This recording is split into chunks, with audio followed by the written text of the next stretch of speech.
रीवा का ऐतिहासिक एवं धार्मिक धरोहर लक्ष्मण बाग संस्थान विवादों में आ गया है। आरोप है कि प्रशासन ने बिना किसी वैधानिक अनुमति के संस्थान की जमीन पर संस्कृत महाविद्यालय खोलने के लिए 21 करोड़ रुपए का टेंडर जारी कर दिया है। ये खबर सामने आते ही स्थानीय स्तर पर आक्रोश व्याप्त हो गया है। प्रदेश कांग्रेस प्रवक्ता विनोद शर्मा और जिला कांग्रेस कमेटी के पूर्व अध्यक्ष व किसान नेता कुंवर सिंह ने संयुक्त बयान जारी कर कहा कि लक्ष्मण बाग संस्थान धार्मिक आस्था का प्रतीक है। इसकी 1 इंच जमीन भी किसी संस्था या निजी हाथों में नहीं जाने दी जाएगी। इतिहास बताता है कि सन 1842 में रीवा महाराज ने 59 एकड़ भूमि भगवान लक्ष्मण के नाम पर लक्ष्मण बाग संस्थान को प्रदान की थी। इस भूमि का उद्देश्य केवल धार्मिक और आस्था से जुड़े कार्य थे, लेकिन अब निजी स्वार्थ और राजनीतिक दबाव में इस पवित्र भूमि को हड़पने का प्रयास किया जा रहा है। कांग्रेस नेताओं का आरोप है कि यह पूरा खेल स्थानीय मंत्री राजेंद्र शुक्ला के दबाव में रचा गया। नेताओं ने मौके पर पहुंचकर निरीक्षण भी किया और पाया कि जिस कंपनी को टेंडर दिया गया उसने बिना रजिस्ट्री के ही कार्यवाही शुरू कर दी है। विनोद शर्मा और कुंवर सिंह ने स्पष्ट चेतावनी दी है कि यदि लक्ष्मण बाग संस्थान की भूमि पर जबरन कब्जा करने की कोशिश की गई तो हम सड़क पर उतरकर उग्र आंदोलन करेंगे। जनता की आस्था से खिलवाड़ किसी भी हाल में बर्दाश्त नहीं किया जाएगा। यह मामला न केवल धार्मिक आस्था से जुड़ा है बल्कि ऐतिहासिक धरोहर की रक्षा से भी संबंधित है। अब देखना होगा कि प्रशासन इस पर क्या कदम उठाता और क्या जनता की आस्था की रक्षा हो पाएगी। जी देखिए, हमारी जो आस्था का प्रतीक है भगवान लक्ष्मण को ये हमारे महाराजा ने ये ज़मीन दिया था कि भगवान की पूजा करने के लिए यहाँ के खेती से जो हमें मिले उससे हम कभी पूजा हमारी आस्था ना रुके। पर दुखद घटना है कि आज हमारी ये 22 एकड़ ज़मीन किसी प्राइवेट आदमी को बेच दी जाती है। बिना नक्शा के परमिशन के यहाँ टेंडर हो जाता है, बिना रजिस्ट्री के यहाँ ज़मीन में काम लग जाता है। अभी 2.5 एकड़ ज़मीन इसमें अतिक्रमण है। उस अतिक्रमण को आज तक किसी सरकार ने ये नहीं देखा कि वो अतिक्रमण हट के उस ज़मीन को लक्ष्मण बाग के नाम किया जाए।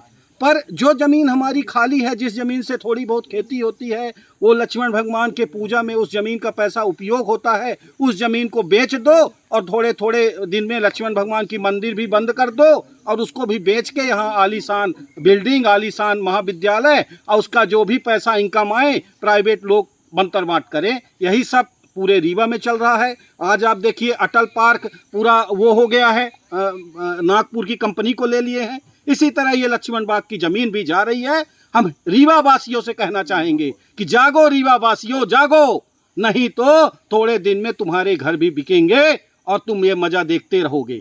माननीय विधायक जी और माननीय मंत्री जी से निवेदन करना चाहूंगा कि आप विधायक बने हैं जनता की सेवा के लिए, ना कि लोगों के आस्था के प्रतीक लक्ष्मण भगवान की जमीनों को बेचे। रीवा के शहर की जमीनें तो बेच ही चुके हैं आप। धन्यवाद। हाँ जी, ये लक्ष्मण बाग जमीन का कुछ मामला है क्या है पूरा? देखिए, लक्ष्मण बाग संस्थान हमारे धर्म की आस्था है। 1841 में महाराज विश्वनाथ प्रताप सिंह जी ने 59 एकड़ जमीन लक्ष्मण बाग संस्थान को लक्ष्मण जी की पूजा के लिए सौंपी थी और उस पर केवल एक ही लक्ष्य था कि ये ट्रस्ट को बना के उसमें उपायुक्त, एक महंत और 2 प्राइवेट लोगों को ट्रस्टी बनाया था, ताकि ये जन्म जन्मांतर के लिए रीवा में धर्म की आस्था के लिए, रीवा में लोगों को जगाने के लिए एक ऐसा मंदिर, ऐसी भूमि महाराज विश्वनाथ सिंह जी ने दे दी कि लोग अपने धर्म के सुचारू रूप से संचालित करें। लेकिन बिना किसी, और एक बात कहना चाहता हूँ, जो लक्ष्मण बाग की ज़मीन है वो अहस्तांतरणीय है। इस पर कई हाई कोर्ट के आर्डर भी हैं। सिमरिया में लक्ष्मण बाग की ज़मीन को बेचने की कोशिश की थी, उसको भी हाई कोर्ट ने रोक दिया और फिर इस ज़मीन को 22 एकड़ में यहाँ संस्कृत महाविद्यालय का निर्माण। और बड़े आश्चर्य की बात है, ज़मीन हस्तांतरित नहीं हुई, टेंडर हो गया 21 करोड़ का, ज़मीन हस्तांतरित नहीं हुई, काम चालू हो गया, ज़मीन हस्तांतरित नहीं हुई, चौबंद हो गया कि यहाँ girl hostel, boys hostel, administration building और सारी, और ये हरे भरे पेड़, ये हरा भरा बगीचा उजाड़ने की जिम्मेदारी आदरणीय राजेंद्र शुक्ला साहब आप कब लेंगे? क्या आप रीवा को बेच ही दीजिए, पूरे रीवा को। आप ही तो यहाँ से विधायक बनेंगे, सब कुछ बेच देंगे तो भी आप ही बनेंगे। तो लक्ष्मण बाग संस्थान जो अमूल्य हमारी निधि है, जो धर्म की आस्था है, आप उसको, उसकी अस्मिता को कब तक लूटेंगे? और मैं तो कहना चाहता हूं कि टेंडर बिना जमीन की रजिस्ट्री के होना एक दुर्भाग्यपूर्ण है और मिलीभगत है, और एक निश्चित है कि लक्ष्मण बाग संस्थान की लड़ाई हम लड़ेंगे, और जब तक हमारा लक्ष्मण बाग सुरक्षित नहीं रहेगा हम लोग इसको छोड़ने वाले नहीं।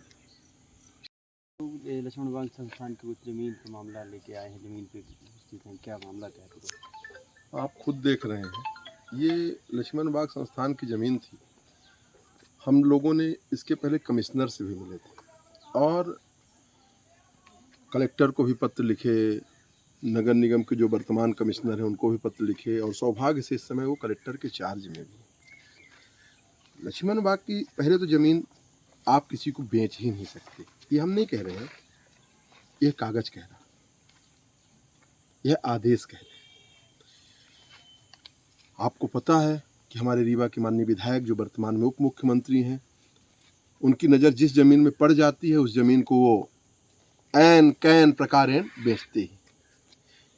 पर इस ज़मीन को में एक अलग ही कहानी है, अद्भुत प्रोजेक्ट। ज़मीन चलो बेचना तो बेचना, अभी भी ज़मीन बेची नहीं गई। संस्कृत विश्वविद्यालय कोई बनना है ऐसा सुनने में आया, अभी कोई बेची नहीं गई। MSR कंपनी है हरियाणा की, उसको टेंडर मिल गया 21 करोड़ 95 लाख का। अभी कंपनी का एक व्यक्ति यहाँ बंदा खड़ा था, उसने बताया कि 21 करोड़ 95 लाख का है। मैंने आपके सामने अभी उस कंपनी के मालिक से बात भी किया। ये बता रहे हैं यहाँ बॉयज हॉस्टल बनेगा, यहाँ गर्ल्स हॉस्टल बनेगा, यहाँ आगे एकेडमिक बनेगा, पीछे उनका कैंप बन गया। अभी माने जमीन स्थानांतरित नहीं हुई, लक्ष्मण बाग के पास ही है। लक्ष्मण बाग की जमीन है। नगर पालिक निगम रीवा का अमला, आप एक नगर निगम के अंदर झोपड़ी बनाओ और बिना परमिशन की बनाओ, उसको रातों रात फेंक देते, उछाल देते हैं।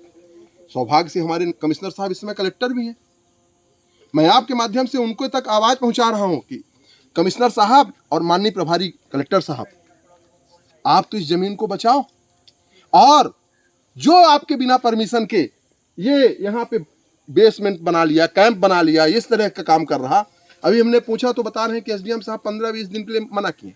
15-20 दिन में इनकी पूरी सेटिंग हो जाएगी, 15-20 दिन में पूरा सेट कर लेंगे। तालाब खुदा नहीं, मगरमच्छ पहले आ गए। सेटिंग करेंगे। भी टेंडर कैसे हो गया भैया? तो जिसने टेंडर किया, जब तक कोई चीज पहले आती है उसके बाद ना टेंडर करोगे, तो उस विभाग के भी खिलाफ, और इस शुरू से लेके अंत तक कौन कौन इसमें जुड़े। मौखिक आदेश के राजेंद्र शुक्ला से अब रीवा चलेगा क्या? राजेंद्र शुक्ला जी अब कोई नियम, लोकतंत्र, संविधान ये कुछ नहीं मानेंगे। तो ये सारी चीजें आपके माध्यम से मैं रीवा की जनता जनार्दन तक पहुंचाना चाह रहा हूं कि लक्ष्मण बाग की जो संस्थान की जमीन जो पूरे भारत देश में है, आपको पता है कि जब बद्रीनाथ की जमीन बेची गई। क्या आप भी अपने घर को आधुनिक और शानदार लुक देना चाहते हैं? तो आइए रॉयल फर्नीचर उद्योग पर, जहां मिलेगा हर तरह का furniture, L shape, U shape, V shape sofa और हर साइज के शानदार बेड। प्रोफेसर ब्रजेश सिंह पिंकू द्वारा संचालित रॉयल फर्नीचर उद्योग, जहां मिलता है क्वालिटी और भरोसा, थोक और फुटकर दोनों में। आज संपर्क करें 9300273652 9926208013। रॉयल फर्नीचर उद्योग, आपकी घर की रॉयल शान।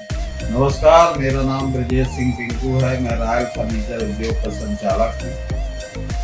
आप लोग मेरे रॉयल फर्नीचर उद्योग में आके बहुत ही कम रेट में और बहुत ही अच्छी क्वालिटी का फर्नीचर प्राप्त कर सकते हैं, और ये अपना हमारा